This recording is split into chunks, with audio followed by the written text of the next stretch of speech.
నందమూరి కుటుంబం నుంచి మరో హీరో తెలుగు చిత్ర పరిశ్రమలో అడుగుపెట్టారు. నందమూరి హరికృష్ణ మనవడు, జానకీరామ్ కుమారుడు నందమూరి తారక రామారావు టాలీవుడ్లో ఎంట్రీ ఇచ్చారు. ఆయనను హీరోగా పరిచయం చేస్తూ ప్రముఖ దర్శకుడు వైవిఎస్ చౌదరి ఓ చిత్రాన్ని తెరకెక్కిస్తున్న విషయం తెలిసిందే. ఈ మూవీ పూజా కార్యక్రమాలతో లాంఛనంగా ప్రారంభమైంది. కాగా యంగ్ హీరో తారక రామారావుకు AP CM Chandrababu all the best చెబుతూ సోషల్ మీడియాలో పోస్ట్ పెట్టారు. ఎన్టీఆర్ గొప్ప విజయాలు అందుకోవాలని ఆయన ఆకాంక్షించారు. తారక రామారావు ఇండస్ట్రీలో అడుగుపెట్టబోతున్న సందర్భంగా హృదయపూర్వకంగా శుభాకాంక్షలు. ఎన్టీఆర్ గొప్ప విజయాలు అందుకోవాలని కోరుకుంటున్నానంటూ సీఎం చంద్రబాబు పోస్ట్ చేశారు. దివంగత నటుడు తన ముత్తాత ఎన్టీఆర్, తాత హరికృష్ణ, నాన్న జానకీరామ్ ఆశీస్సులు ఎప్పుడు తనతోనే ఉంటాయని నమ్ముతున్నానని తారక రామారావు అన్నారు. తన కుటుంబ సభ్యులందరూ తనను ప్రోత్సహించడం ఎంతో సంతోషాన్ని ఇచ్చిందన్నారు.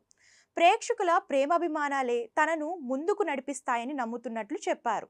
అలాగే ఈ ప్రాజెక్ట్ ప్రకటించినప్పటి నుంచి మీడియా ఎంతో సహకరిస్తుందన్న ఎన్టీఆర్ వారందరికీ కృతజ్ఞతలు తెలిపారు. కాగా మూవీ ప్రారంభోత్సవ కార్యక్రమానికి ఏపీ సీఎం చంద్రబాబు సతీమణి నారా భువనేశ్వరి, దగ్గుపాటి పురంధేశ్వరి, గారపాటి లోకేశ్వరి హాజరయ్యారు. నారా భువనేశ్వరి హీరో హీరోయిన్లపై క్లాప్ కొట్టి అభినందించారు.